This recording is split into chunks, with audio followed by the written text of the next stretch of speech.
नमस्कार, शाम के 5 बजने को है। दंगल में आप सभी का स्वागत है। मैं हूं आपके साथ चित्रा त्रिपाठी। आज दंगल इस मुद्दे पर सियासत के लिए अच्छे क्या दो ही बच्चे, लेकिन उसके पहले इस वक्त की बड़ी खबर का हम सीधे रुख करेंगे। आपको बता दें, अमरनाथ यात्रा को लेकर बड़ी जानकारी सामने आई है और जानकारी ये है, अमरनाथ यात्रा कोरोना की वजह से रद्द की जाती है। कोरोना के चलते अमरनाथ यात्रा इस साल नहीं होगी। हालांकि सांकेतिक रूप से श्रद्धालु ऑनलाइन दर्शन कर पाएंगे। सुबह और शाम दोनों ही वक्त ऑनलाइन वो आरती में शामिल हो सकते हैं। बाकायदा इसको लेकर गाइडलाइंस भी जारी की गई है एलजी मनोज सिन्हा की ओर से। बड़ी बैठक इस मुद्दे पर लगातार हो रही थी। आपको बता दें, उपराज्यपाल मनोज सिन्हा ने अमरनाथ श्राइन बोर्ड के ट्रस्टियों के साथ बैठक की, जिसके बाद इस बारे में निर्णय लिया गया कि चूंकि कोरोना का ये संक्रमण काल है, उसके मद्देनजर फिलहाल यात्रा को सांकेतिक ही रखा जाए, यानी कि श्रद्धालु सीधे जाकर अमरनाथ यात्रा का हिस्सा नहीं बन सकते हैं। कोरोना के कारण अमरनाथ यात्रा को रद्द किया जाता है, लेकिन ऑनलाइन दर्शन करने की इजाजत दी जाती है। ये बड़ी जानकारी निकलकर सामने आई है।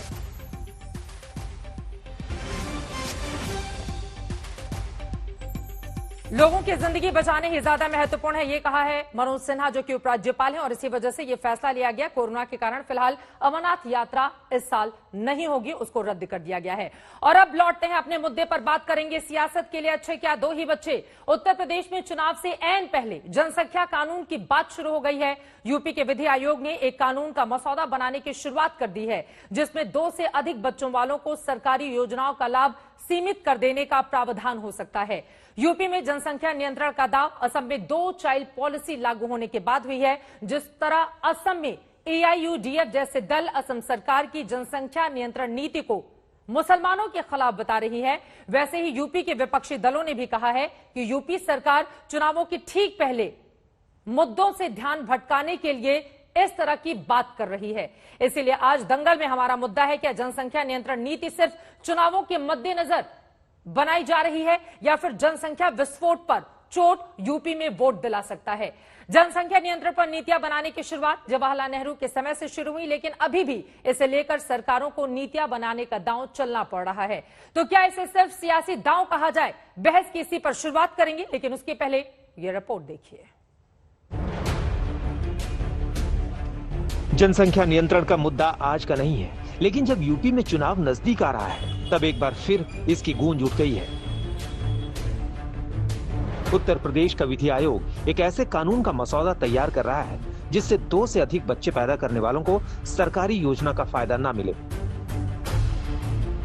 देखिए, हमारे यहाँ जनसंख्या विस्फोटक स्थिति में होती जा रही है और उसी वजह से सभी प्रकार की समस्याएं पैदा हो रही हैं, चाहे वो अस्पतालों में समस्या हो, चाहे वो खाद्यान्न की समस्या हो, चाहे वो आवास की समस्या हो, और सबसे बड़ी समस्या रोजगार की है। तो हमारा ये मानना है कि जनसंख्या पर नियंत्रण होना चाहिए। मैं ये स्पष्ट कर देना चाहता हूँ कि जनसंख्या नियंत्रण और परिवार नियोजन 2 बातें पूरी तरीके से भिन्न हैं। मुसलमानों की आबादी को लेकर राजनीति होती रही, लेकिन जनसंख्या नियंत्रण नीति पर कभी सार्थक बहस हो नहीं सकी। अब यूपी में जनसंख्या कानून की सुगबुगाहट में भी विपक्ष को चुनावी स्टंट नजर आता है। यहाँ पे हर तरह के कोरोना काल में लोगों की मौतें हुई, लाशों को नदी में तैरते लोगों ने देखा। यहाँ पे शराब माफियाओं का राज चला, भू माफियाओं का राज चल रहा है, जंगल राज चल रहा है। जहरी शराब पीने से लोगों की मौतें होती रही, लोगों की जमीन पे कब्जा होता रहा, लेकिन सरकार हाथ पे हाथ रख के बैठी रही। अब चूंकि सरकार को पता है कि उसने 4.5 साल में कोई काम नहीं किया, तो जनता का ध्यान भटकाने के लिए वो जानबूझ के इधर उधर के मुद्दे लेके आना चाहती है।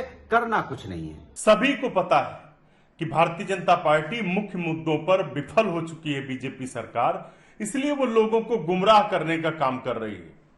सच्चाई ये है कि जनसंख्या का विषय केंद्र सरकार का विषय है, एक राष्ट्र समस्या है। निश्चित तौर से कांग्रेस पार्टी भी चाहती है कि इस पर एक सार्थक बातचीत हो, इसको लेकर कोई ऐसे कदम प्रभावी उठाए जाए जिससे हम इस पर नियंत्रित कर सकें। यूपी में तो जनसंख्या कानून अभी पाइपलाइन में है, लेकिन बीजेपी ने दोबारा असम जीतने के बाद जनसंख्या कानून के अपने वादे को वहां लागू भी कर दिया है। असम सरकार ने फैसला किया है कि सरकारी योजनाओं का लाभ अब उन्हीं लोगों को दिया जाएगा जो 2 बच्चों की नीति का पालन करेंगे। 2 चाइल्ड पॉलिसी राज्य में धीरे धीरे लागू की जाएगी। ऋण माफी हो या अन्य सरकारी योजनाएं, जनसंख्या मानदंडों को ध्यान में रखा जाएगा। हालांकि ये नियम असम के चाय बागान श्रमिकों और SC/ST समुदाय पर लागू नहीं होगी। इसके साथ ही स्कूलों और कॉलेजों में मुफ्त नामांकन और प्रधानमंत्री आवास योजना के तहत मकान देने में भी ये जनसंख्या कानून लागू नहीं होगा। लेकिन कानून को मुसलमानों से भेदभाव वाला बताकर बदरुद्दीन अजमल की AIUDF ने मोर्चा खोल दिया है। मुस्लिम इमिग्रेशन ने जब वो पंचायत का एक्ट बनाया है, 2 बच्चे का वो फादर्स एंड मदर सिलेक्शन खेल सकते हैं, नकरी के बारे में जो बताया है, ये लोग तो माइनॉरिटी माइग्रेंट्स को अपोज नहीं किया। सब लोग चाहते हैं कि बर्थ कंट्रोल रहे। लेकिन ये जो पारपासफुली उसका स्टेटमेंट है हिमंत बिश्व शर्मा जी का, ये स्टेटमेंट एक पॉलिटिकल मोटिवेशन स्टेटमेंट है। मुसलमानों को निशाना बनाने का आरोप इसलिए भी गंभीर है क्योंकि अभी 10 दिनों पहले अप्रवासी मुसलमानों को परिवार नियोजन की सलाह देने को लेकर मुख्यमंत्री हिमंता बिश्वा शर्मा कटघरे में घिरे थे। We want to work with the minority Muslim community to reduce population burden. আমি তেওঁলোকৰ লগত লগ লাগি কাম কৰিব খোজো যাতে জনসংখ্যা নিয়ন্ত্ৰণ হয়, যাতে আলটিমেটলি সোশিয়াল মিনান্স, পভাৰ্টি, ল্যান্ড এনক্ৰোচমেন্ট সবৰে ৰুটটো ক'ত আছে। যদি ইমিগ্ৰেন্ট মুসলিম adopt a decent family planning norms. So this will be my appeal to them.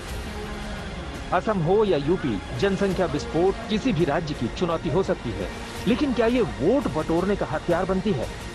Lucknow से संतोष और गुवाहाटी से हेमंत नाथ के साथ आज तक ब्यूरो।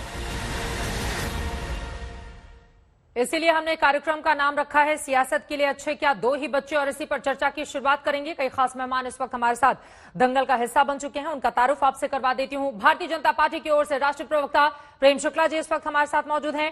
कांग्रेस पार्टी की ओर से सांसद अब्दुल खालिक जी हमारे साथ जुड़ चुके हैं। AIUDF की ओर से रफीकुल इस्लाम साहब हमारे साथ मौजूद हैं प्रवक्ता। समाजवादी पार्टी की ओर से अनुराग भदौरिया आपको टीवी स्क्रीन पर दिखाई दे रहे हैं। वरिष्ठ वकील विष्णु जैन भी इस वक्त हमारे साथ जुड़ चुके हैं। दंगल की बहस का नियम सबसे पहले अपने मेहमानों को बता दें। पहले सवाल के जवाब में हर मेहमान को 1.5 मिनट बेरोक टोक बोलने का मौका मिलेगा और इसके बाद ही डिबेट ओपन की जाएगी। सबसे पहले प्रेम शुक्ला जी, शुरुआत आपसे करते हुए, क्योंकि बीजेपी जब जनसंख्या नियंत्रण की बात करती है या इस तरह के कोई भी उपाय सुझाती है, तब तक इस तरह का माहौल बनने लगता है कि दरअसल एक खास समुदाय को निशाना बनाया जा रहा है। फिलहाल असम और उत्तर प्रदेश खासतौर से, जहां पर अब 6 महीने के बाद विधानसभा के चुनाव होने हैं, जनसंख्या नियंत्रण की जरूरत क्यों मान पड़ी? देखिए, चुनाव तो लगातार 5 वर्ष में 3 बार होते हैं। एक बार जो है विधानसभा का चुनाव है, एक बार लोकसभा का चुनाव होना है, एक बार जो है वो स्थानीय निकायों के चुनाव होने हैं। तो अगर चुनाव के मद्देनजर आप जो है किसी प्रकार के कानूनों पर प्रतिबंध लगा दिया जाए कि भाई चुनाव आने वाला है इसलिए नियम ना बनाया जाए, तो बहुत सारे नियम बन ही नहीं पाएंगे। जब उत्तर प्रदेश में फर्टिलिटी रेट बहुत जबरदस्त, आप जानते हैं 2.74 फर्टिलिटी रेट उत्तर प्रदेश में है। इतनी बड़ी फर्टिलिटी रेट के कारण वहां पर स्वाभाविक तौर पर बेरोजगारी बेतहाशा बढ़ती है, खाद्यान्न की कमी स्वाभाविक तौर पर होती है, भूमि की कमी हो जाती है, संसाधनों का सम्यक वितरण होने में भी समस्या पैदा होती है। ऐसे में जनसंख्या नियंत्रण उसका एक उत्तम उपाय है। और जनसंख्या नियंत्रण के लिए, जैसे आप ही ने बताया, पंडित जवाहरलाल नेहरू से लेकर अब तक विविध उपाय किए गए हैं। 1970 के दशक में तो नसबंदी जो है कांग्रेस का कांग्रेस की दृष्टि में लोकप्रिय कार्यक्रम था। परिवार नियोजन के लिए लगातार कार्यक्रम होते आए हैं। बहुत सारे राज्यों में जनसंख्या नियंत्रण को लेकर जो है अलग अलग कानून है। स्थानीय निकायों में आप 2 से अधिक जिसके बच्चे हों वो चुनाव लड़ने के लिए अपात्र हो जाते हैं। महाराष्ट्र में शैक्षणिक जो है 12वीं तक लड़कियों को जो है विद्यालय में जो है छूट है, फीस में शुल्क नहीं लिया जाता। लेकिन यदि 2 से अधिक बच्चे किसी के हों तो वहां उसको छूट नहीं मिलती है। महाराष्ट्र में पहले से कानून है। ये इसी तरह का कानून और कांग्रेस के जमाने में बना कानून है। अगर इसी तरह का कानून आज असम और उत्तर प्रदेश में बनता है तो उसको पंथ और संप्रदाय की दृष्टि से देखने का कुकर्म क्यों किया जा रहा है, यही सबसे बड़ा सवाल है। चलिए, इस सवाल का जवाब मैं कांग्रेस पार्टी के सांसद अब्दुल खालिक साहब से ले लेती हूं। अब्दुल खालिक साहब, क्यों इसमें खोट नजर आती है आप लोगों को? अगर बीजेपी किसी ठोस और गंभीर मुद्दे पर, जिसका प्रयास कांग्रेस पार्टी की सरकार रहते हुए भी कई बार किया जा चुका है, तो आप लोगों को बीजेपी की मंशा पर बार बार सवाल उठाने में क्या मिलता है? क्यों आप लोगों को दिक्कत है इससे? सुनिए, पहला बात तो हम लोग सवाल नहीं उठाया, लेकिन इन प्रिंसिपल हम लोग ये जनसंख्या नियंत्रण नीति का विरोध में नहीं हो। लेकिन जनसंख्या नियंत्रण नीति का पहले जो करना है, जो मुस्लिम डोमिनेटेड एरिया है उस एरिया में शिक्षा को बढ़ाना है, उस एरिया में हेल्थ फैसिलिटी को बढ़ाना है और इकोनॉमिक डेवलपमेंट करना है। जब तक शिक्षा का विकास नहीं होगा, जब तक हेल्थ फैसिलिटी ज्यादा नहीं होगा, तब तक जनसंख्या बढ़ते रहेगा। और जो मुख्यमंत्री जी ने जो घोषणा किया, ये tea garden area SC ST को एक्सेप्शन करेगा, जो 4 एरिया है आसाम में, आपको पता नहीं का जो रिवराइन एरिया है, नदी का 2 किनारा में जो एरिया रहता है जहां ज्यादा से ज्यादा मुसलमान रहते हैं, वो एरिया में ऐसे ही पॉपुलेशन ज्यादा है, उनमें शिक्षा कम है, उनमें हेल्थ फैसिलिटी कम है। हम लोग चाहते, मेरा पर्सनल विचार है, जब वो एक्सेप्शन दिया ही है तब ये 4 एरिया के जो लोग हैं उन लोग को भी ये एक्सेप्शन देना चाहिए, जब तक ये पूरे कानून नहीं इम्प्लीमेंट होते हैं। देखिए, हम लोग जब तक शिक्षा का काम नहीं करेंगे, जब तक हम लोग हेल्थ फैसिलिटीज का काम नहीं करेंगे, तब तक कभी जनसंख्या नियंत्रण नहीं होगा। मुंह का बातों से सिर्फ कोई भी कम्युनिटी के पॉपुलेशन कंट्रोल नहीं हो सकते हैं। यानी कि आपके कहने का मतलब यह है कि पहले स्वास्थ्य और शिक्षा की व्यवस्था की जाए, बाद में इस तरह का कोई भी प्रावधान लेकर आए। लेकिन बीजेपी का तो तर्क यही है ना कि दरअसल शिक्षा हो, स्वास्थ्य हो या अन्य सुविधाएं, आप जितनी भी तेजी से तमाम योजनाओं को आप इंप्लीमेंट कीजिए, जनसंख्या इतनी तेज गति से बढ़ती है कि वो तमाम योजनाएं जहां से शुरू होती हैं वहीं पर धरी की धरी रह जाती हैं। इसी सवाल के साथ अनुराग भदौरिया जी, सीधे आपका रुख करते हुए, अब बीजेपी कुछ लेकर आ रही है तो आपको इसमें चुनाव नजर आ रहा है। अरे अगर कुछ अच्छा काम अगर आपकी विरोधी पार्टी की ओर से किया जाता है तो दिल खोलकर उसका स्वागत भी तो करना सीखिए अनुराग भदौरिया। जनसंख्या की समस्या नहीं है उत्तर प्रदेश के लिए, लेकिन अच्छा काम तो 4.5 साल पहले शुरू होना चाहिए था।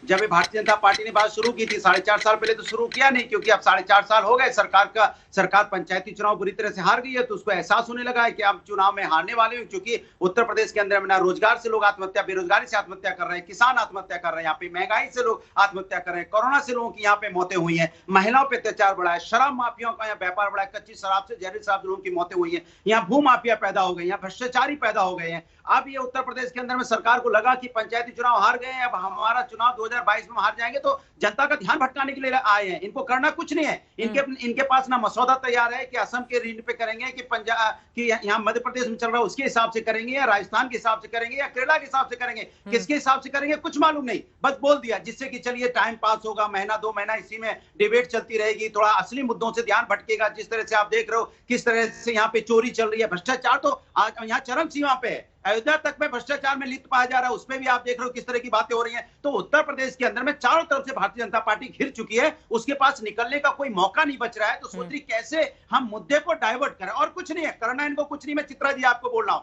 करना होता तो 4 साल पहले इन्होंने ये मुहिम शुरू कर दी होती, हो जाता। करना नहीं है, लेकिन सिर्फ मुद्दा बनाना है, माहौल बनाना है, और कुछ नहीं करना है। क्योंकि चुनाव आ गया ना 2022 में, चुनाव तो इनके लिए ये वो होता ना कि चलो सत्ता पाना है, जनता की चिंता नहीं है। जनता की चिंता होती तो अब तक तो किसानों की समस्या का समाधान कर दिया होता, जनता की चिंता होती तो महंगाई पे भी चर्चा करते, जनता की चिंता होती तो महिलाओं पे चर्चा करते। जिस टॉपिक पर आप बोलने के लिए अनुराग भदौरिया यहाँ पर बैठे हुए हैं, ठीक है, आपका 1.5 मिनट खत्म हो गया, आप आगे बोलिएगा, आप आगे बोलिएगा, ठीक है। विष्णु जैन जी, अब आप, ठीक है सर, 1.5 मिनट आपका खत्म हो गया, आगे आप बोलिएगा। विष्णु जैन जी, जनसंख्या नियंत्रण कानून या फिर जो प्रावधान लेकर उत्तर प्रदेश और असम की दोनों ही सरकारें लेकर आने जा रही हैं, इसकी जरूरत वर्तमान समय में आखिर क्यों है, आप कैसे समझाएंगे?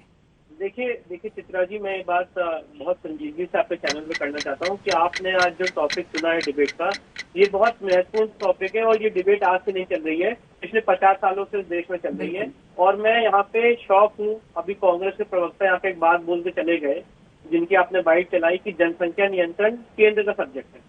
मैं उनसे हाथ जोड़ के विनती करता हूँ कि मतलब प्लीज संविधान पढ़ लीजिए, क्योंकि जो लिस्ट 3 है उसमें आइटम 20A के तहत पॉपुलेशन कंट्रोल कॉन्करेंट लिस्ट में आता है, जो राज्य और केंद्र दोनों उस पर कानून बना सकते हैं। तो उन्होंने एकदम टोटल ये मिस स्टेटमेंट ऑफ फैक्ट यहाँ पे आपके चैनल में बोला, और मेरी ड्यूटी थी एज अ लॉयर उनको करेक्ट करना। दूसरी बात मैं ये कहना चाहता हूँ, यहाँ पे जितने पॉलिटिकल पार्टीज के प्रवक्ता बैठे हैं, चाहे कांग्रेस के हों चाहे अनुराग भदौरिया जी हो, मैं उनसे कहना चाहता हूँ जनसंख्या नियंत्रण, ये जो अमेंडमेंट आई इंदिरा गांधी की सरकार लाई है, और अमेंडमेंट की डेट नोट कर लें, 31 जनवरी 1977 को ये अमेंडमेंट कॉन्स्टिट्यूशन में किया गया था, जिसमें केंद्र और राज्य को पावर दी गई थी पॉपुलेशन कंट्रोल पे कानून बनाने की। और यूपी लॉ कमीशन इस पे बहुत एक्सटेंसिवली काफी दिनों से काम कर रहा है, तो ये कहना जनसंख्या नियंत्रण आज का उपजाया हुआ कोई काम है, मैं उसको गलत मानता हूँ। लव जिहाद के केस में भी आपने देखा होगा, लव जिहाद पे जो राज्य सरकार, यूपी सरकार ने कानून बनाया था, उस पर बहुत एक्सटेंसिव रिसर्च है यूपी लॉ कमीशन की, जस्टिस मित्तल की, जिनकी आपने बाइट भी चलाई, और उसको आधार मान के राज्य सरकार ने उस पर कानून पारित किया था। एक बात आपके माध्यम से और कहना चाहता हूँ, यूनाइटेड नेशंस ने 2015 में department of economics and social affairs ने, आप इस बात को आगे बढ़ाएगा, आपका शुरू का 1.5 मिनट खत्म हो गया है, लेकिन महत्वपूर्ण बातें आप कह रहे थे। जिस कांग्रेस नेता का आप जिक्र कर रहे थे, दरअसल वो यूपी कांग्रेस से बिलोंग करते हैं। रिपोर्ट में उनका हिस्सा हमने सुनाया था, और यकीनन केंद्र और राज्य दोनों ही विषय जनसंख्या को लेकर आगे बढ़ सकते हैं, और इसी वजह से पूरी की पूरी जिम्मेदारी फिलहाल अभी राज्य सरकारें निभाती हुई दिखाई दे रही है, खासतौर से बीजेपी शासित राज्यों में। इन सबके बीच हमारे साथ रफीकुल इस्लाम साहब भी जुड़ चुके हैं, जो कि प्रवक्ता हैं AIADF के। सब आपसे जानना चाहूंगी, हर चीज में आप लोगों को हिंदू मुसलमान क्यों दिखाई देता है? असम में अगर इस कानून को लेकर आ रही है भाजपा, तो क्या दिक्कत है आप लोगों को? आप लोगों को क्यों ऐसा लगता है कि दरअसल एक खास वर्ग को, मुसलमानों को निशाना बनाने के लिए इस तरह का प्रावधान लेकर आया जा रहा है? चित्रा जी, हमें कोई दिक्कत नहीं है अगर इकोनॉमी देश का गिर रहा है, मतलब हमारे स्टेट के मुरब्बी हो या सेंट्रल हो, इनसे संभाला नहीं जा रहा है, सबको लेके मिल बैठ के कोई पॉलिसी बनाए, उससे हमें कोई विरोध नहीं है। लेकिन हमारे आसाम के जो सीएम खुल्ला बोल दिया है कि मुसलमान अपने बच्चों को कंट्रोल करे, ये करे, वो करे, फिर हम कानून लाने जा रहे हैं जिससे SC ST और T ट्राइब्स इससे अलग करेंगे हम उनको, ये खुल के खुद बोल रहे हैं। हिंदू मुसलमान हम नहीं कर रहे। हमारा कहना यह है, जो मुसलमान, जिस आसाम के मुसलमान को टारगेट बना के खुल्ला जो हमारे सीएम साहब बोल रहे हैं, हालांकि बात ऐसी नहीं है, सिर्फ मुसलमान के पास ही बच्चे ज्यादा, इस तरह नहीं है। आसाम के पॉपुलेशन ग्रोथ रेट है 17%, 17%। हमारे बाजू में अरुणाचल है, जहां का ग्रोथ रेट है 27%। मणिपुर का है आपका 25%। हमारे बाजू में मेघालय है, जहां 30%, 29.95 है उनके ग्रोथ रेट। और इन स्टेट में मुसलमान नहीं है, 1-2% होंगे ज्यादा से ज्यादा, 2% से ज्यादा मुसलमान मेघालय, अरुणाचल, मिजोरम, नागालैंड में नहीं है।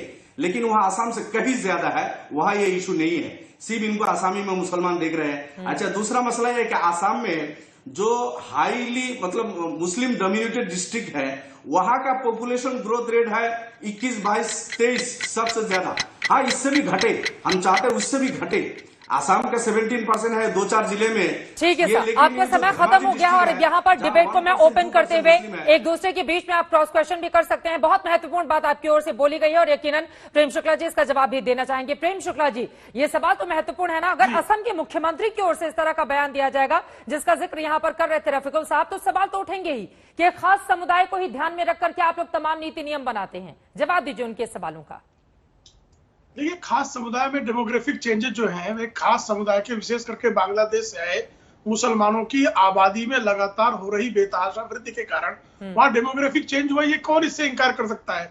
और यदि वहां पर लगातार बढ़ते इस तरह के दबाव को रोकने के लिए अगर मुख्यमंत्री महोदय स्पष्ट शब्दों में बातें करते हैं, तो क्या गलत करते हैं? इस पर आपत्ति होने का कोई कारण ही नहीं है। मुख्यमंत्री महोदय जो कह रहे हैं उसके साथ में उसको सपोर्ट करने के लिए, ये पूरी दुनिया भली भांति जानती है, लोग भली भांति जानते हैं कि जो बांग्लादेश से मुसलमान घुसपैठिए आए हैं, उनकी बेतहाशा आबादी में वृद्धि जो है वो एक योजना, रणनीति के तहत हुई है।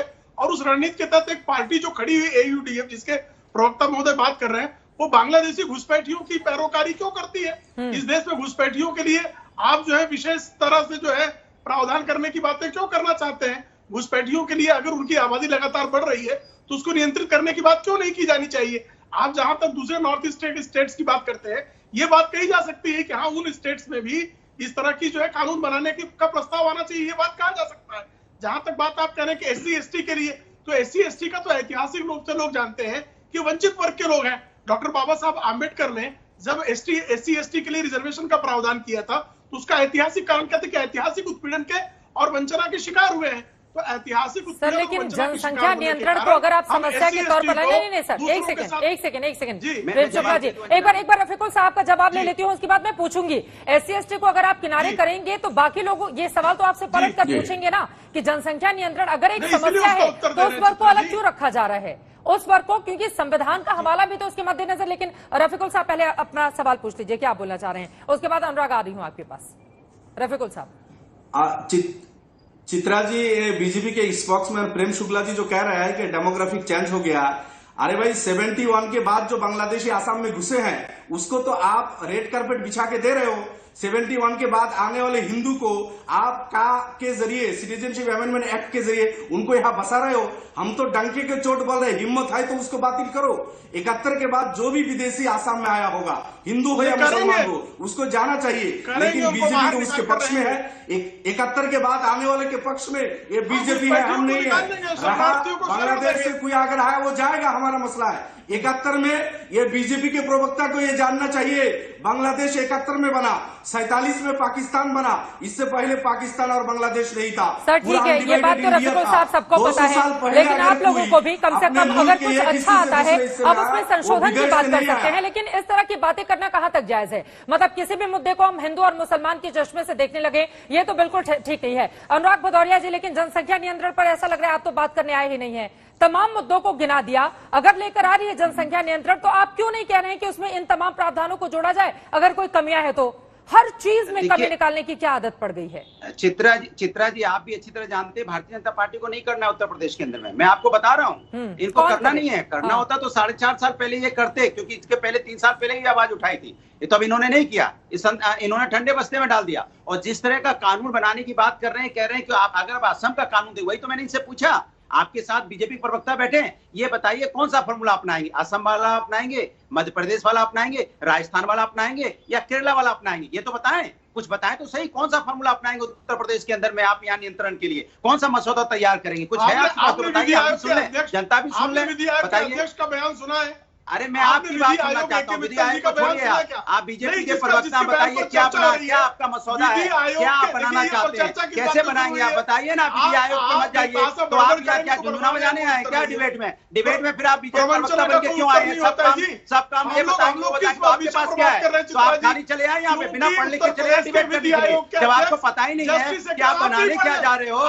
हिंदू आप उत्तर प्रदेश को क्या देने जा रहे हो, आपको मालूम नहीं है कि आपने क्या तैयार किया मसौदा, तो आप यहाँ बता क्या रहे हो? ये बताइए मुझे, ये है आपकी मानसिकता। आपसे हमने तो एक बार भी यहाँ पे किसी जात धर्म का नाम नहीं लिया, आप इस बार जात धर्म का नाम ले रहे हो। ये आपकी समस्या है, ये आपकी समस्या क्योंकि आपके पास कुछ नहीं है, कोई ज्ञान नहीं है। प्लीज एक एक करके अपनी बात करेंगे, नहीं प्लीज एक एक करके अपनी बात करेंगे। नहीं, अनुराग भदौरिया, यूपी कोई पहला राज्य तो है नहीं जो ये 2 चाइल्ड पॉलिसी लेकर आने जा रहा है। अगर तमाम राज्यों को, और अगर हम देखें राजस्थान, एक सेकेंड सुनिए ना, 2 से ज्यादा बच्चों वाले नागरिक सरकारी नौकरी के लिए पात्र नहीं है। मध्य प्रदेश 2001 से 2 बच्चों की नीति वहां पर लागू है। मध्य प्रदेश सिविल सर्विस नियमों के अनुसार अगर तीसरा बच्चा 26 जनवरी 2001 के बाद जना है तो नागरिक सरकारी नौकरी के पात्र नहीं है। तेलंगाना, आंध्र प्रदेश में प्रावधान है, गुजरात में प्रावधान है, इसी तरह से असम में भी कुछ चीजों को लेकर है, महाराष्ट्र और उत्तराखंड में भी है। आप लोगों को उत्तर प्रदेश को लेकर ही काफी ज्यादा दिक्कत है। अनुराग भदौरिया, सियासत के लिए अच्छे क्या 2 ही बच्चे, इस विषय को लेकर दंगल में लगातार चर्चा जारी है। आपको बता दें, प्रधानमंत्री नरेंद्र मोदी की ओर से भी साल 2019 में लाल किले की प्राचीर से कहा गया था कि बच्चे कम रखना भी एक तरह की देशभक्ति है। बढ़ती हुई जनसंख्या को लेकर उनकी ओर से कंसर्न जाहिर किया गया था, लेकिन बड़ा सवाल यह है कि राज्य इसको लेकर अपने अपने हित के फैसले क्यों बताते हुए राज्यों में लागू करना चाहते हैं। एक राष्ट्रीय नीति इसको लेकर क्या केंद्र सरकार नहीं ला सकती? तमाम ऐसे मुद्दे हैं जिनको लेकर चर्चा लगातार जारी है, लेकिन यूपी पर ज्यादा फोकस, क्योंकि वहां पर 6 महीने के बाद होने हैं विधानसभा चुनाव। प्रेम शुक्ला जी, एक बार फिर से आपके पास आते हुए उसके बाद बाकी मेहमानों के पास जाऊंगी। ये सवाल तो महत्वपूर्ण, देखिए असम को लेकर भी कहा जा रहा है कि SC ST को आपने अलग रखा। अगर जनसंख्या नियंत्रण बहुत जरूरी है तो क्या SC ST की आपको चिंता नहीं है? इसी को लेकर उत्तर प्रदेश में भी आप लोग तमाम गहन मंथन कर रहे हैं, हालांकि अभी इसको इंप्लीमेंट नहीं किया गया है, 2 महीनों का वक्त वहां पर बाकी है, लेकिन उत्तर प्रदेश में भी तो ऐसा नहीं। इस बात को लेकर आप आगे बढ़ेंगे, एक तरफ अपने वोट को किनारे रखें और दूसरी तरफ मुसलमानों को टारगेट किया जाए। कैसे आपकी नीति पर भरोसा करिए देश और प्रदेश? SC ST Bharatiya Janata party के ही वोट है, ये किस देश पर लोग आए, पहला ये सवाल है। दूसरा प्रश्न ये है कि SC ST तो पहले से ऐतिहासिक तौर पर उत्पीड़न के शिकार और वंचित वर्ग हैं। वंचित वर्ग के लोगों को यदि आप सरकारी सुविधाओं से वंचित कर देंगे तो निश्चित तौर पर उन पर अन्याय होगा। ऐसी स्थिति में SC ST के लोग जो है, ये देखिए, ये तो अनावश्यक बातें करें तो अखिलेश सिंह यादव की बात बताएं। अखिलेश सिंह यादव हत्या करवाते थे, एससी एसटी के उत्पीड़न के सर्वाधिक केसेस आपके खिलाफ है। घोड़ी पे भी नहीं सबसे अधिक एससी एसटी के उत्पीड़न के केसेस सफाइयों के खिलाफ है। सबसे अधिक खिलाफ ये सफाइयों के मामले, सबसे अधिक सफाइयों के खिलाफ एससी एसटी का उत्पीड़न अगर सबसे अधिक किसी के खिलाफ हुआ है तो पिछले 2.5 दशकों में वो समाजवादी पार्टी के गुंडे बताइए ना, आपके जिस तरह से दलितों का उत्पीड़न किया है, अनुसूचित जाति और जनजाति के लोगों का उत्पीड़न सर्वाधिक किसने किया? तो सपा के गुंडों ने किया। दलित के घर में खाने से मना कर दिया, दलित को पानी पीने से मना कर दिया, मायावती को निर्वस्त्र करने का दुष्कर्म किसने किया था? मुलायम सिंह यादव के गुंडों ने। तो आपकी राजनीति तो जो है एससी एसटी के उत्पीड़न की है। हम तो समझ सकते हैं कि एससी एसटी को और कोई सुविधा दी जाएगी तो सफाई जो है कोलाहल बचाएंगे। सफाइयों के कोलाहल कोरोना काल में लोगों की लाशें यहाँ जानवर नोचते रहे, उसके बारे में नहीं बोले, नहीं बोले। यहाँ पे किसान आत्महत्या करता रहा, उसके बारे में तो आप नहीं बोले। किसान को कोई जो है विमर्श किस वर्ग से आता है? किसान सर, आप लोग ये जो तू मैं कर रहे हैं ना, देश की और प्रदेश की जो जनता सुन रही होगी और खासतौर से एससी एसटी समुदाय के लोग, उनको ये लगेगा ये बातें इतनी बड़ी बड़ी होती हैं। अगर इतना काम भी हो गया रहता तो आजादी के इतने सालों के बाद भी एससी एसटी की इस तरह की जिंदगी नहीं होती, गरीबी की जिंदगी नहीं गुजर रही होती। सरकारें सोचती कहाँ हैं उनको लेकर? वोट बैंक की तरह इस्तेमाल किया जाता है। यही तो दिक्कत है। इस बात को जनता समझ रही है और आप लोग भी समझे, दोनों ही पार्टियां। और तीसरी पार्टी अब्दुल खालिक जी, एक सेकंड सर, ठीक है अनुराग जी, ठीक है। जिस मुद्दे पर बुलाया उस मुद्दे पर तो आप बात कर नहीं रहे हैं। जिस मुद्दे पर आपको बुलाया है उस पर तो आप बात कर नहीं रहे हैं। दुनिया भर के तमाम मुद्दे लेकर अब्दुल खालिक साहब, अब्दुल खालिक साहब से आपको आते हुए, ठीक है, एक बार सांसद महोदय को भी सुन लीजिए, एक बार सांसद महोदय को भी सुन लीजिए, संसद में जाकर उन्हीं को अपनी बात आगे रखनी है। अब्दुल खालिक साहब, लेकिन अगर सरकार की ओर से, चाहे वो असम के हो या फिर उत्तर प्रदेश की हो, इस तरह का निर्णय लिया जाता है कि सरकारी संसाधन कुछ मायनों में सिर्फ उन लोगों के लिए आरक्षित कर दिए जाएं जिनके 2 ही बच्चे हों, तो ये तो अच्छा है ना। जनसंख्या नियंत्रण को लेकर अगर वो खुद को कंट्रोल करते हुए इस तरह की परिस्थितियां खुद के लिए बना रहे हैं तो ये तो अच्छी बात है। आपको तो सरकार का खोलकर समर्थन करना चाहिए, क्योंकि कांग्रेस पार्टी की ओर से कई बार कोशिश हुई लेकिन उस तरह से इसको इम्प्लीमेंट नहीं किया गया। तो आज की तारीख में ही सही, अगर विरोधी पक्ष कुछ अच्छा कर रहा है तो कांग्रेस का हाथ उसके साथ चला जाना चाहिए। अब्दुल खालिक साहब, देखिए, हम लोग कभी जनसंख्या नियंत्रण नीति को आलोचना नहीं किया। हम लोग जो बोल रहा हूं, ये जब चाय बागान को अब एक्सेप्शन दिया तब चौर एरिया को भी एक्सेप्शन देना चाहिए। दोनों जगह अब छोड़ दीजिए, एससी एसटी को छोड़ दीजिए। चाय बागान में जैसा प्रॉब्लम है, चाय बागान जैसा बैकवर्ड है, चौर एरिया जो इरोशन अफेक्टेड है, जहाँ नदी का किनारा में हर साल कटौती होता है, उस एरिया में भी बैकवर्डनेस है। दोनों का सेम प्रॉब्लम है। आप चाय बागान को रिलैक्सेशन कर दिया लेकिन चौर एरिया को नहीं दिया। हम लोग इसका आलोचना कर रहा हूं और ऑन प्रिंसिपल हम लोग हमेशा जनसंख्या नियंत्रण नीति का समर्थन में हूं, लेकिन साथ ही साथ में दोबारा ये बोलना होगा, जब तक हम लोग विकास नहीं करेंगे, शिक्षा और हेल्थ फैसिलिटी नहीं बढ़ाएंगे तब तक फायदा नहीं होगा। घुसपैठिया के लिए मुसलमान का जनसंख्या बढ़ रहा है, मैं इसको समर्थन नहीं करता हूँ। बीजेपी और आरएसएस कभी कभी बोलते हैं मुसलमान का ग्रोथ रेट ज्यादा है, कभी कभी बोलते हैं घुसपैठिया के लिए हुआ है। एक्चुअली क्या हो रहा है उसको भी आलोचना करना होगा। अभी बीजेपी और आरएसएस हमेशा बोल रहा है बांग्लादेश में हिंदुओं के ऊपर टॉर्चर हो रहा है, इसीलिए हिंदू का लिए वो CAA को लेके आया, सिटीजनशिप अमेंडमेंट एक्ट को लेके आया, और बोल रहा है बांग्लादेश से मुसलमान भी आ रहा है। ये कैसे बात होगा? बांग्लादेश से हिंदू भी आएगा, मुसलमान भी आएगा, ये तो नहीं हो सकता है। अगर बांग्लादेश में हिंदुओं का ऊपर अत्याचार हो रहा है तब तो वहां से मुसलमान नहीं आना चाहिए। तो ये जो भाजपा के जो नीति है, भाजपा की जो थ्योरी है, थोड़ा सा अपना भी बताते, कांग्रेस पार्टी का भी इतिहास जनसंख्या नियंत्रण को लेकर। अब्दुल खालिक साहब अपना भी बताते जनसंख्या नियंत्रण का इतिहास किस तरह का रहा है। जबरदस्ती पकड़ पकड़ के लोगों की नसबंदी की गई थी और स्थिति ये हो गई थी कि 1 साल के भीतर ही लगभग 62 लाख लोगों की नसबंदी कांग्रेस की सरकार की ओर से कर दी गई थी। सर, आप अपना भी जिक्र कर देते, अपना भी इतिहास बता देते कि आप लोगों ने जनसंख्या नियंत्रण के लिए किस तरह से अत्याचार किया था, है ना सर? सामने वाले पे उंगली उठाइए, 3 उंगली तो आपके ऊपर और ज्यादा वक्त नहीं गुजरा है अब्दुल खालिक साहब। मैंने हमेशा जनसंख्या नियंत्रण नीति को समर्थन कर रहा हूँ, लेकिन मैं बोल रहा हूँ ये एनकरेजेटिव होना चाहिए, ये पनिशमेंट टाइप नहीं होना चाहिए। हम लोग ऐसा नीति लेना चाहिए, हम लोग एनकरेजमेंट देना चाहिए।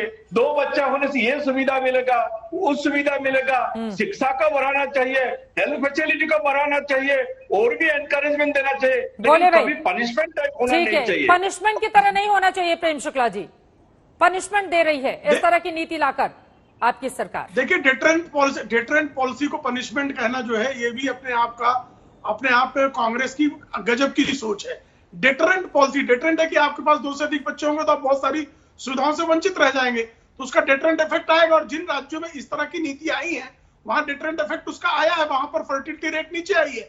तो जिन प्रयोगों को सफलतापूर्वक अन्य राज्यों में लागू किया गया है, उन्हीं प्रयोगों को यह स्वीकार असम कर रहा है, तो इसमें आपत्ति का कोई कारण नहीं है।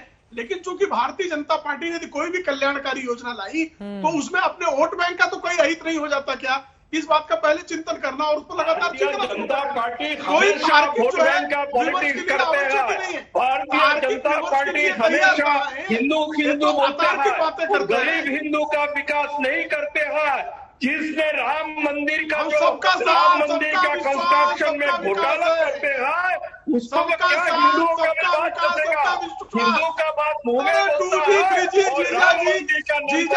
ठीक है, बाकी लोगों को भी रफीकुल इस्लाम साहब, रफीकुल इस्लाम, ठीक है, आपके वोट बैंक पर ज्यादा असर न पड़ जाए इस बात का डर आप लोगों में ज्यादा रहता है, जैसा कि आरोप लगा रहे हैं प्रेम शुक्ला जी। इसी वजह से हर चीज में हिंदू मुसलमान। चित्रा जी, हमें कोई डर नहीं है, ये शुक्ला जी को मालूम होना चाहिए। आसाम 15-16 नंबर पे है। भारत में 15 स्टेट है जहां का पॉपुलेशन ग्रोथ रेट आसाम से ज्यादा है। उनको हिम्मत है तो पार्लियामेंट में बिल लाए, डिस्कस करे, क्यों नहीं करते?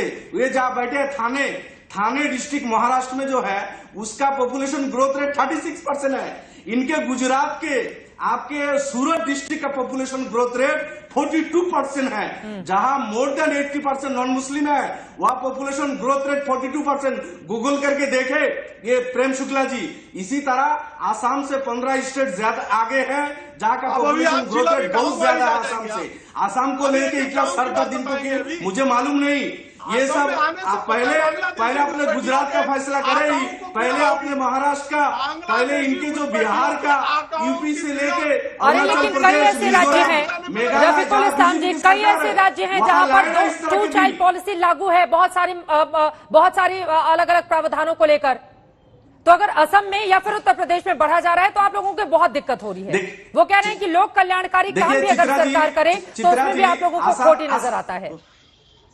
चित्रा जी में जवाब चित्रा जी, आसाम में 2 साल पहले इस तरह के बिल लाए कि पंचायत इलेक्शन नहीं लड़ पाएंगे। ठीक है, किसी ने झगड़ा नहीं किया, लेकिन मसला यह है आप गरीबों को वंचित करेंगे। हमारा का जो एक्स सीएम सोनोवाल जी थे वो 8 भाई बहन है, तो उनको भी वंचित होना चाहिए। वो क्यों इलेक्शन लड़ेंगे? हमारा अभी का जो सीएम है 4 भाई है, अगर 2 बच्चे 2 से ज्यादा वाले वंचित होंगे। मोदी जी जो हमारे हैं कितने हैं भाई? हमारे मोदी जी 6 सिबलिंग्स हैं। हमारे आसाम के जो स्पीकर हैं 11 भाई बहन इनके हैं। तो मतलब अगर इतिहास ही आप देखते रहेंगे तो भविष्य कैसे सुधारेंगे? सोनोवाल जी के 8, ठीक है, हेमंत जी के 4 हैं, रफीकुल इस्लाम साहब, इसी वजह से तो वो लोग चाह रहे हैं ना कि परिवर्तित हो जाए, फिर भी आप लोगों को दिक्कत हो रही है, फिर भी आप लोगों को दिक्कत हो रही है। किसी के भी व्यक्तिगत परिवार को लेकर इस तरह की टिप्पणी कर देना आसान है, लेकिन मुद्दे पर रहिए ना सर। मुद्दा किसी एक परिवार से तो जुड़ा हुआ नहीं है विष्णु जैन जी, क्यों ये बातें इन लोगों को समझ में नहीं आती? देखिए चित्रा जी, मैं सुन लीजिए विष्णु जैन को एक सेकंड। किसी एक परिवार को लेकर बताइए ना कि कितने भाई बहन है, आगे देश को और प्रदेश को कैसा बनाना है उस पर रहते हैं। ठीक है, सुन लीजिए। सबको बहुत शांति से सुन रहा था। मेरा पॉइंट ये है, अनुराग भदौरिया जी यहाँ पे कह रहे थे, सर 1 मिनट मेरे को अपनी बात कंप्लीट करने दीजिए रफीकुल जी। जहाँ का population growth rate Vishnu Jain ji आपको कुछ समझाना चाह रहे हैं, सुन तो लीजिए सर। ठीक है, दोनों लोग बोलेंगे, समझ में नहीं आएगी, प्लीज सर, प्लीज। ठीक है, ठीक है रफीकुल इस्लाम साहब, आपके जो मुखिया है ना उनके कुछ बयान को तो मैं टीवी पर पढ़ के भी नहीं सुना सकती। जनसंख्या नियंत्रण के संदर्भ में जिस तरह का बयान अब तक उनका आता रहा है ना सर? तो ज्यादा मत बोलिए, विष्णु जैन को सुनिए 1 मिनट। विष्णु देखिए चित्रा जी, मैं कुछ आंकड़े रखना चाहता हूँ और ऐसे आंकड़े रखना चाहता हूँ जो मेरे आंकड़े नहीं है, जो सुप्रीम कोर्ट में केंद्र सरकार ने हलफनामा और एफिडेविट दिया। अनुराग भदौरिया जी यहाँ पे अभी कह रहे थे कि क्या कानून लाएंगे, क्या कानून का स्वरूप होगा, क्या पढ़ के आए नहीं आए हैं। तो मैं इनको बताना चाहता हूँ कि जब भी कोई कानून इंट्रोड्यूस होता है तो कानून आज तक के टीवी चैनल पे या डिबेट पे नहीं इंट्रोड्यूस होता है, कानून फ्लोर ऑफ दी हाउस पे इंट्रोड्यूस होता है। और जब वो बिल की शूट में आता है, अगर ये मेंबर ऑफ लेजिस्लेटिव असेंबली होंगे तो इन सबको और सारी जनता को पढ़ने को मिलेगा। पहली बात। दूसरी बात मैं ये कहना चाहता हूँ, एक होम मिनिस्टर साहब थे इंदिरा गांधी गवर्नमेंट में, इंद्रजीत गुप्ता, उन्होंने आंकड़े दिए हैं आसाम में 77% मुस्लिम पॉपुलेशन की ग्रोथ हुई है 1991 में। और समाधान सोनोवाल के केस में जो सुप्रीम कोर्ट ने डिसाइड किया है 12 जुलाई 2005 को, उसको जिस तरह से मुस्लिम पॉपुलेशन आसाम में बढ़ रही है से जोड़ के ना देखा जाए। रफीकुल इस्लाम साहब यहाँ बैठे हैं, आसाम से आते हैं, इनसे जरा पूछिए, इन्होंने सर्वजन सोनोवाल से बिल्कुल सही नहीं है। 22 और 24 क्या कहता है, पूछिए जरा इनसे चित्रा जी। अगर यहाँ पे आके इतनी बड़ी बड़ी बातें करते हैं, मैं इनको चैलेंज करके कहना चाहता हूँ, आप जिस राज्य से आ रहे हैं, जिस राज्य के मुख्यमंत्री रहे हैं, मुस्लिम पॉपुलेशन को लेके अभी जो सुप्रीम कोर्ट ने क्या कहा, आप तो इंडिया में बहुत सारे डिस्ट्रिक्ट है जहाँ मोर देन 30% ग्रोथ रेट है। हमारे पास में अरुणाचल का भी है, तो आपको तो मेघालय का भी है। पैरा 22 और 24 में सुप्रीम कोर्ट ने स्पष्ट रूप से कहा है कि जिस तरह से मुस्लिम पॉपुलेशन आसाम में बढ़ रही है, ये खतरे का विषय है, ये डर का विषय है। ये बात, ये शब्द मेरे नहीं है। और सुप्रीम कोर्ट ने यह भी कहा कि इस तरह से आप के जोड़ को मत देखिए, आसाम बांग्लादेश में कन्वर्ट हो जाएगा। और जय साहब, लेकिन यहीं पर अगर हम स्वास्थ्य मंत्रालय का बयान पिछले साल का देखें जो सुप्रीम कोर्ट के भीतर उसकी ओर से दिया गया था, तो यहाँ पर तो साफ साफ कहा गया था ना कि जनसंख्या नियंत्रण स्वैच्छिक है देश में। ठीक है सर, ठीक है रफीकुल इस्लाम जी, स्वैच्छिक है ये कहा गया था। और ये कहा गया था कि जबरदस्ती जनसंख्या का अगर नियंत्रण हम करते हैं तो प्रतिकूल असर पड़ेगा और ये तमाम तरह की विकृतियां लेकर आता है। इसका भी जिक्र तो केंद्र सरकार की ओर से किया गया था ना विष्णुजान जी, तो इसको क्यों छिपा लेते हैं आप लोग? मैं आपकी बात बता रहा हूँ, सुप्रीम कोर्ट में इस समय पीआई के बाद बांग्लादेशी को आसाम में बसा रहे हैं, उसको अगर निकालेंगे अभी हेल्थ मिनिस्ट्री को पार्टी बनाएगा और हेल्थ मिनिस्ट्री को अपना जवाब देना है। तो जो पुराना जवाब है आप उसको 1 मिनट में भूल जाइए और हेल्थ मिनिस्ट्री जो अब नया हलफनामा सुप्रीम कोर्ट में दाखिल करने वाली है उसको देखिएगा कि हेल्थ मिनिस्ट्री का क्या स्टैंड होने वाला है सुप्रीम कोर्ट के सामने। सुप्रीम कोर्ट इन दोनों मामलों में नोटिस जारी कर चुकी है। और मैं एक बात और पूछना चाहता हूँ, यहाँ जिसमें पहले से जनसंख्या नियंत्रण कानून आर्टिकल 44 के अनुरूप है, यूनिफॉर्म सिविल कोड का एक पार्ट है। और यहाँ पे अनुराग भदौरिया जी बता दें, क्या सुप्रीम कोर्ट ने ये फैसला नहीं किया? राज्य क्यों लेकर आई है केंद्र सरकार एक जनसंख्या नीति, क्यों नहीं पूरे देश के लिए लेकर आती है? ये भी तो बड़ा सवाल है ना विष्णु जैन जी। मैं बता रहा हूँ चित्रा जी, मैं बता रहा हूँ, मैंने आपको बताया कॉन्करेंट लिस्ट में लिस्ट 20A है जिसमें पॉपुलेशन कंट्रोल है, जो राज्य और केंद्र दोनों का अधिकार है कानून बनाने का। ठीक है। और ये एंट्री इंदिरा गांधी लाई है, ठीक तो है, राज्य सरकार को भी कानून में बनाने बिल्कुल इसको संशोधित करके राज्य और केंद्र दोनों को इस बारे में अधिकार दिया गया था। आप पांचों मेहमानों का बहुत शुक्रिया हमारे साथ इस चर्चा का हिस्सा बनने के लिए। यकीनन बढ़ती हुई जनसंख्या देश और प्रदेश दोनों के लिए ही चिंता का सबब है और होना भी चाहिए। अगर बढ़ती हुई जनसंख्या कुछ सामाजिक विकृतियां लेकर आती है जिसकी वजह से उस तेजी से हमारा विकास नहीं हो पाता जिसकी जरूरत है, तो सरकारों को गंभीरता से इस बारे में सोचना होगा। और विपक्ष की भी ये जिम्मेदारी है कि सामाजिक रूप से अगर हम आगे बढ़ें तो अगर कोई अच्छा काम सरकार करती है तो उसमें कदम से कदम मिलाकर चलें। हालांकि कमियां जरूर निकालें ताकि कमियों को दुरुस्त करके एक अच्छी पॉलिसी देश और प्रदेश के लिए लेकर आया जा सके।